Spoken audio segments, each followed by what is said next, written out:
So with somebody like Motherwell, who kind of considered himself a humanist and was very critical of fascism and the kind of U.S., it seemed like on one level he was trying to make work, on a conscious level he was making work that kind of addressed the kind of cruelty of war and injustice.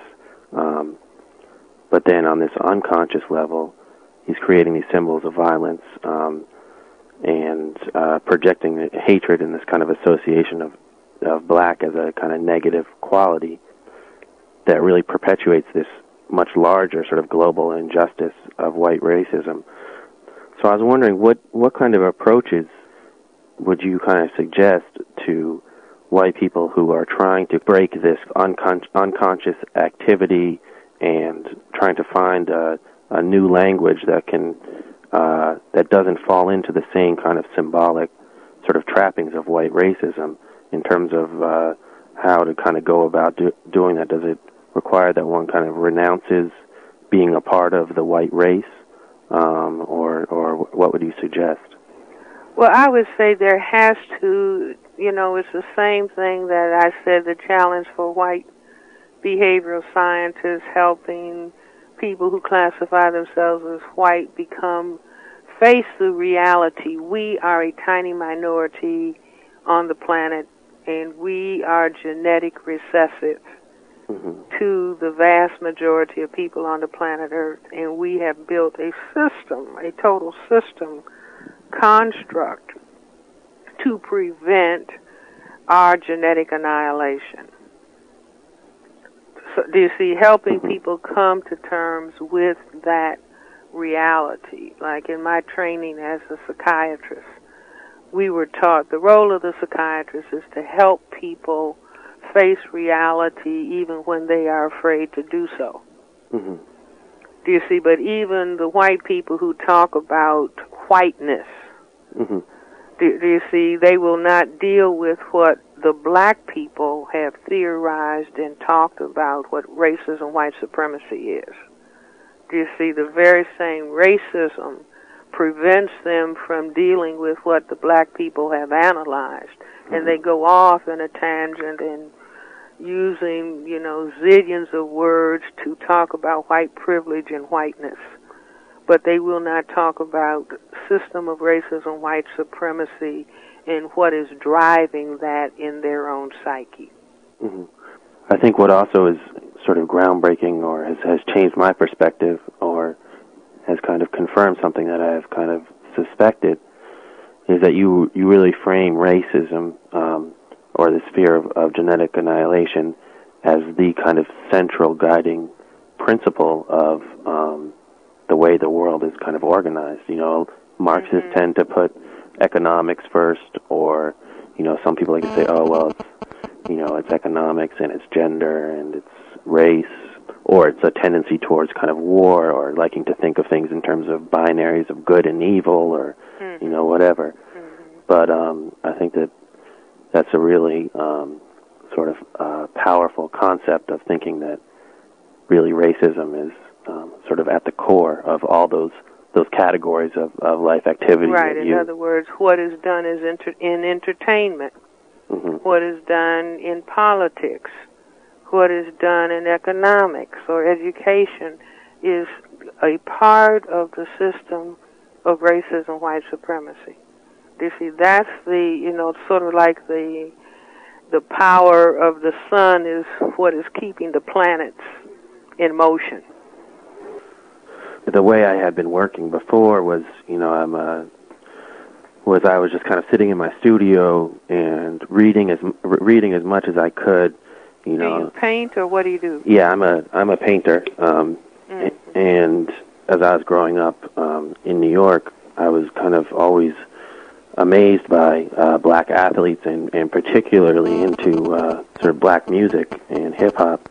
And I always thought, well, why is it that on one level I really kind of love this culture and this music, but I kind of take it in, and yet I keep a kind of distance from engaging with people of color, and so I kind of really tried to figure to to look at the kind of history of white artists that look to black culture for ideas and take it, as for their own, and then, use it, but without really kind of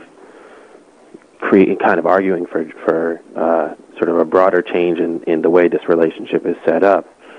And so just at some point, I felt like there was only so much I could learn from reading about whiteness or reading about racism, and that really the next step was beginning to kind of dialogue with people and let that become kind of part of my work.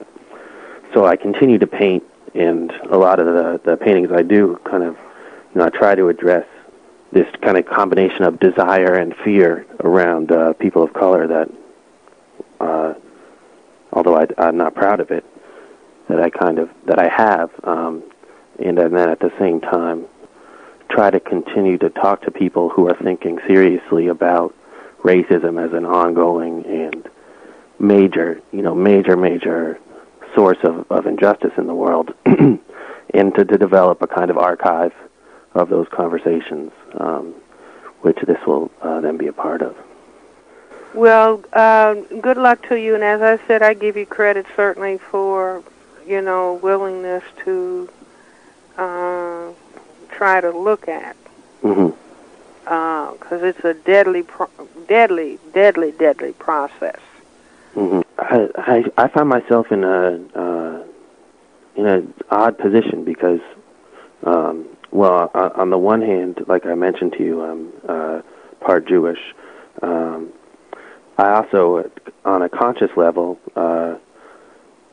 don't feel any sort of desire to preserve, the white race, or, I think that, in some ways that idea seems very kind of unfamiliar to me because it seems kind of like absurd, what's the big deal about, skin color? And if it were up to me, I wouldn't, personally, I wouldn't mind if my child was of a darker skin color than myself. But yet I continue to, if you were to ask me if I was, white or a person of color, I would say, I'm white, and that's how I feel that I'm perceived by the kind of society around me. So I guess what I'm saying is I definitely understand how I continue to reap the benefits of being seen as white and thinking of myself as white, but I have trouble making that connection to seeing my kind of activities as being tied to this effort to preserve the white race.